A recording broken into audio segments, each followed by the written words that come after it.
Hello बच्चों, अस्सलाम वालेकुम। मैं हूं आसिफ इकबाल, आपका फेस कोच। और जैसा कि आप देख रहे हैं, T20 वीडियो की सीरीज़ लेकर के मैं आया हूं, जहां पर मैं उन टॉपिक्स को ले रहा हूं जिनसे एग्ज़ाम में, नीट में क्वेश्चंस आते हैं। और आज मैं आपके सामने एक टॉपिक लेकर के आया हूं, डायमेंशंस एंड एप्लीकेशन।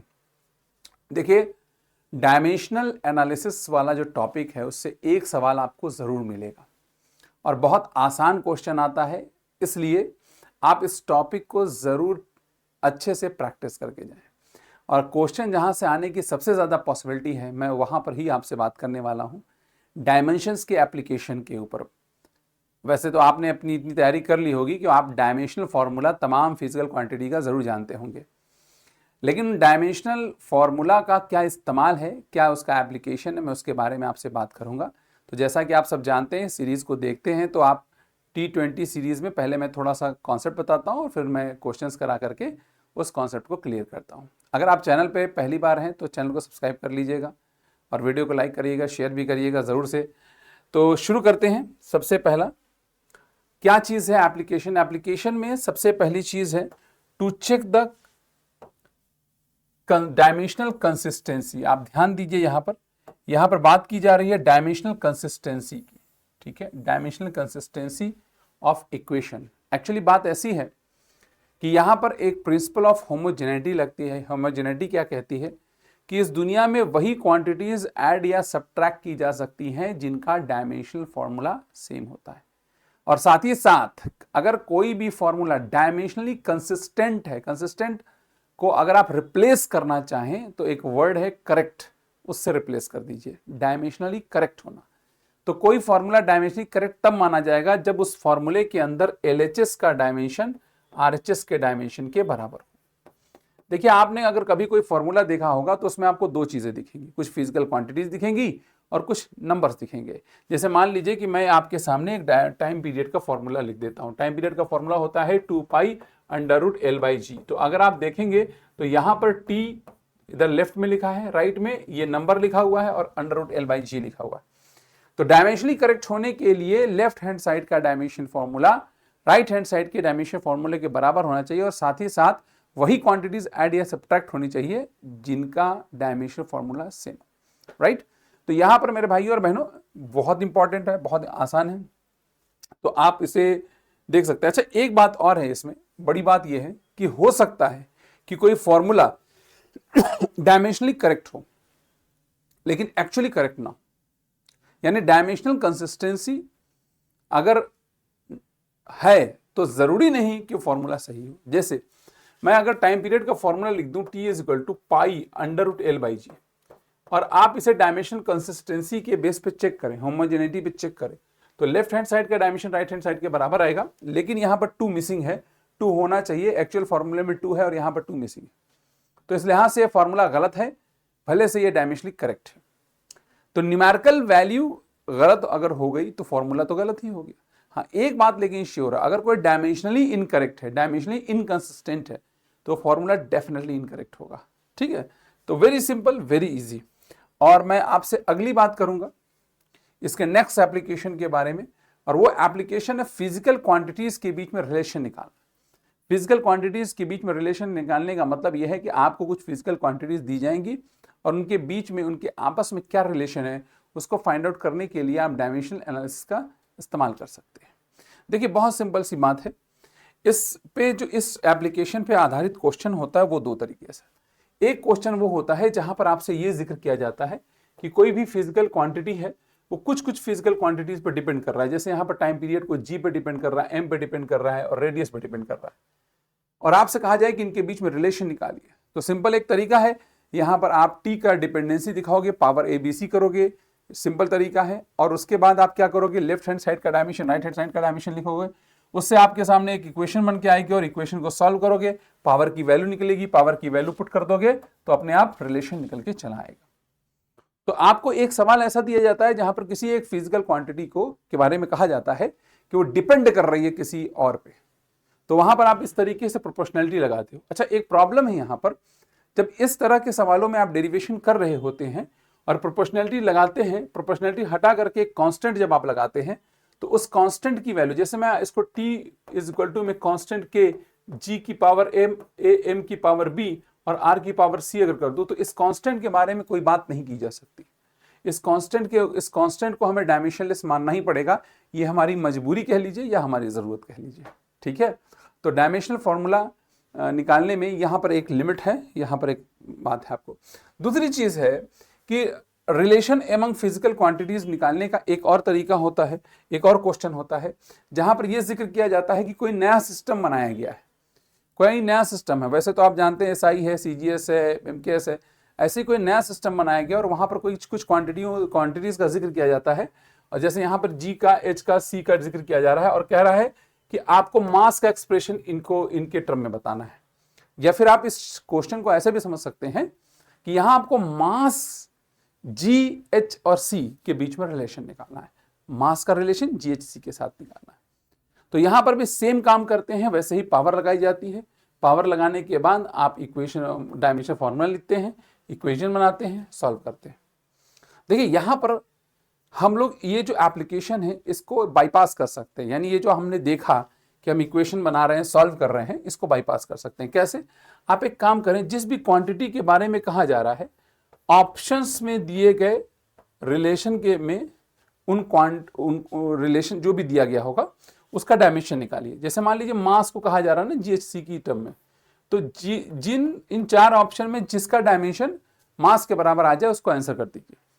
आप इस कैलकुलेशन से बच जाएंगे, क्योंकि वैसे भी एग्जामिनेशन में टाइम बहुत कम होता है और दूसरी बात यह है कि कैलकुलेशन फंस गए तो दिक्कत हो सकती है, इसलिए आप इसको अवॉइड कर सकते हैं, ठीक है। तो एक यहाँ पर एक ट्रिक है, आप इसको ऑप्ट कर सकते हैं। अच्छा, एक चीज और है, जो डायमेंशनल एनालिसिस है इसका 2 आपने एप्लीकेशन देखा, एक तो डायमेंशनल कंसिस्टेंसी को चेक करना और एक रिलेशन निकालना, पर इसकी कुछ लिमिटेशन है। जैसे कोई क्वांटिटी अगर 3 से ज्यादा पे डिपेंडेंसी रखेगी, 3 से ज्यादा फिजिकल क्वांटिटी पे डिपेंडेंसी रखेगी, तो वो फॉर्मूला नहीं निकाला जा सकता है। दूसरा, अगर कोई भी फॉर्मूला है जिसमें ट्रिग्नोमेट्रिक फंक्शन है, एक्सपोनेंशियल फंक्शन है, या 2 टर्म को जोड़ा गया है, ऐड किया गया है ना, लॉगरिथमिक फंक्शन है, इन सबको फाइंड आउट नहीं किया जा सकता, क्योंकि trigonometric function, logarithmic function, exponential function, ये सब डायमेंशनलेस होते हैं। और 2 टर्म को ऐड या सब्ट्रैक्ट किया जा रहा है, ये हम नहीं निकाल सकते। हाँ, मल्टीप्लाई डिवाइड में कर सकते हैं, लेकिन जहां पर 2 टर्म ऐड किए जा रहे हैं या सब्ट्रैक्ट किए जा रहे हैं, उन फॉर्मूले को भी हम इस डायमेंशन एनालिसिस की मदद से नहीं निकाल सकते। मैंने कांस्टेंट के बारे में आपको बता ही दिया था कि भाई उस कांस्टेंट की वैल्यू भी आप फाइंड आउट नहीं कर सकते हैं। जो आप फार्मूले में एक कांस्टेंट लाते हैं, उस कांस्टेंट के भी उस कांस्टेंट की वैल्यू को ऑन अ डायमेंशन किसी को फाइंड आउट नहीं कर सकते, ठीक है। तो यहां पर कुछ इसके लिमिटेशन है इन एप्लीकेशन की। आइए सवालों से शुरू करते हैं, प्रैक्टिस के लिए कुछ क्वेश्चन करते हैं जिससे हमें आइडिया मिलेगा। सबसे पहला सवाल, ऐसा सवाल अभी नीट में पिछले साल भी पूछा गया है, आप देख सकते हैं। सवाल करता है, एक force F is given by F is equal to AT plus BT square, where T is the time, the dimension of A and B। देखिए, उन्हीं क्वांटिटीज को ऐड या सेपरेट किया जा सकता है जिनका डायमेंशन फॉर्मूला सेम, यानी मैं ये कह सकता हूं कि डायमेंशनली AT और F बराबर है, और ये भी कह सकता हूं dimensionally BT square and F बराबर है। डायमेंशनली याद रखिएगा, डायमेंशनली कह रहा हूं, मैं ये नहीं कह रहा हूं कि AT F के बराबर है, AT डायमेंशनली F के बराबर। तो A का डायमेंशन हमें चाहिए, T का डायमेंशन T होता है, F का डायमेंशन MLT-2। अगर आप इसको देखेंगे ठीक से, तो A का डायमेंशन किसके बराबर आ जाएगा, MLT-3, ठीक है। ठीक उसी तरीके से यहाँ B है, T स्क्वायर का T स्क्वायर हो जाएगा, और F का होगा MLT-2, और यहां से B का हो जाएगा MLT-4, ठीक है। ये हमारे पास है ऑप्शन A, जहां पर A और B का डायमेंशन फॉर्मूला सिंपल सा था, आपको निकाल लेना था। तो ये होमोजेनिटी, देखिए आपको लगेगा ये बहुत आसान सवाल है, ऐसा ही सवाल एग्जाम में आता है, इसलिए मैं कह रहा हूं कि टॉपिक ऐसे मैं चूज किया मैंने जिससे सवाल आएंगे ही आएंगे और बहुत आसान भी आते हैं। चलिए मैं अगले सवाल पे चलता हूं। अगला सवाल है, the method of dimension analysis can be used to derive which of the following relation. कौन सा फॉर्मूला ड्राइव करने के लिए हम डायमेंशन एनालिसिस का इस्तेमाल कर सकते हैं। देखिए, जहां एक्सपोनेंशियल फंक्शन है वहां नहीं कर सकते, जहां पर ट्रिग्नोमेट्रिक फंक्शन है उसको नहीं कर सकते हैं, 2 क्वांटिटी को यहां ऐड किया जा रहा है इसको भी नहीं कर सकते हैं। तो आंसर है नॉन ऑफ द एबव, यानी हम यहां पर किसी भी फॉर्मूले को इनमें से डायमेंशनल एनालिसिस की मदद से नहीं कर सकते, नहीं निकाल सकते, नहीं ड्राइव कर सकते, ठीक है। आगे बढ़ते हैं। उसके बाद ये सवाल है, एनसीईआरटी का क्वेश्चन है, विच of the following relation for the displacement of particle undergoing simple harmonic motion is not correct dimensionally. हमको डायमेंशनली चेक करना है। देखिए डायमेंशनली चेक करने के लिए वही डायमेंशनल कंसिस्टेंसी की बात हो रही है, तो एलएचएस और आरएचएस का डायमेंशन बराबर होना चाहिए। अच्छा यहां आपको क्या दिख रहा है, ट्रिग्नोमेट्रिक फंक्शंस दिख रहे हैं, तो ट्रिग्नोमेट्रिक फंक्शंस जो होने चाहिए वो भी डायमेंशन लेस होने चाहिए। आइए सबसे पहले इसको देखते हैं, क्या यार ये डायमेंशन लेस है कि नहीं, ट्रिग्नोमेट्रिक फंक्शन है, 2 पाई का कोई डायमेंशन नहीं होता है, T by T dimension less, ये डायमेंशन लेस है। और y और a क्या इनका डायमेंशन सेम आएगा, डिस्प्लेसमेंट है, y भी डिस्प्लेसमेंट है और a भी डिस्प्लेसमेंट है, तो इनका डायमेंशन सेम आएगा, यानी ये डायमेंशनली करेक्ट है। ओमेगा टी क्या ये डायमेंशन लेस है, यहां पर पूछा नॉट करेक्ट, तो ये करेक्ट है। ओमेगा टी क्या होता है, ओमेगा का होता है t-1 और t का t हो गया, तो ये भी t की पावर 0 हो गया, तो ये भी डायमेंशनलेस हो गया, और y का a के बराबर होता ही है, तो ये भी डायमेंशनली करेक्ट। हमको जो करेक्ट नहीं है वो निकालना है, ये ध्यान रखिएगा। कभी कभी कई बार एग्जाम में ये होता है कि नॉट करेक्ट करेक्ट में पहला वाला ऑप्शन देखा, अरे ये आ गया, टिक मारा, आगे बढ़ गए, तो आपको इसमें भी बड़ा सतर्क रहने की जरूरत है। अब यहां पर देखेंगे तो ये डायमेंशनलेस है क्या, t बाई ए, t का डायमेंशन t होगा और a का डायमेंशन l हो जाएगा, तो ये l-1t हो जाएगा, ठीक है भाइयों बहनों। और इसका मतलब ये हुआ कि ये वाला जो फॉर्मूला है ये डायमेंशनली इनकरेक्ट है। क्यों, क्योंकि हमारा नियम, हमारा कानून कहता है कि ट्रिग्नोमेट्रिक फंक्शन यानी साइन कॉस टैन के आगे लिखी हुई चीज डायमेंशनलेस होनी चाहिए, पर यहाँ डायमेंशनलेस नहीं है, तो इसका मतलब आंसर यही है। आगे भी चेक करना चाहो तो कर सकते हो, ये डायमेंशनलेस आएगा, डायमेंशन इसका इसके बराबर आएगा, ठीक है, एज यू विश, आप चाहो तो चेक कर लो। आगे बढ़ते हैं। नेक्स्ट क्वेश्चन है, ये नीट 2015 का सवाल है, आसान सवाल है, ऐसे बहुत से सवाल आए हैं, नीट 2015 के बाद भी आए हैं। EVT कौन है, energy velocity time, chosen as the fundamental quantity, the dimension formula of surface tension. अब देखो सरफेस टेंशन का आपको डायमेंशन फॉर्मूला, अब एक तरफ आप एक काम कर सकते हो कि आप सरफेस टेंशन लो और EV और T इसमें पावर लगा दो XYZ और उसके बाद पूरा डेरिवेशन करो। एक तरीका है कि देख लो कि इसका डायमेंशन सरफेस टेंशन के बराबर, तो सबसे पहले सरफेस टेंशन का डायमेंशन आपको बताना। सरफेस टेंशन का फॉर्मूला क्या होता है, F/L होता है, और यहां से डायमेंशन इसका आता है mt-2। तो आप चेक कर लो कि किसका mt-2 के बराबर है, इसमें जिसका भी mt-2 के बराबर हो जाएगा वो आंसर हमारा हो जाएगा। तो एक एक करके चेक करते हैं। सबसे पहला ऑप्शन है EV-2 और t-2। चलिए, E यहाँ पर एनर्जी है, एनर्जी का डायमेंशन होता है mL2t-2, और V जो है वो LT-1 होता है। अब LT-1 की पावर -2 लगाना है, तो यह आएगा L-2 और T की पावर 2 और फिर T की पावर -2, ठीक है, तो T की पावर -2 हो गया, ऑलराइट। तो यहां पर mL2 -2 चला गया और T की पावर 2 T-2 चला गया, आया कितना mt-2। ओहो, इत्तेफाक की बात है, पहला वाला ही हमारा आंसर हो गया, इत्तेफाक की बात है।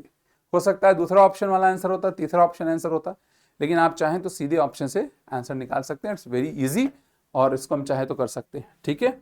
आगे बढ़ते हैं मेरे भाइयों बहनों। कहता है dimension of A, if the dimension of A and B are different, A और बी का डायमेंशन, तो which of the following operation is valid.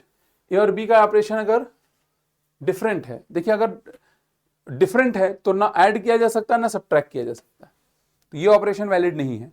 हाँ, मल्टीप्लाई और डिवाइड किया जा सकता है, इसका मतलब ये वाला ऑपरेशन वैलिड है।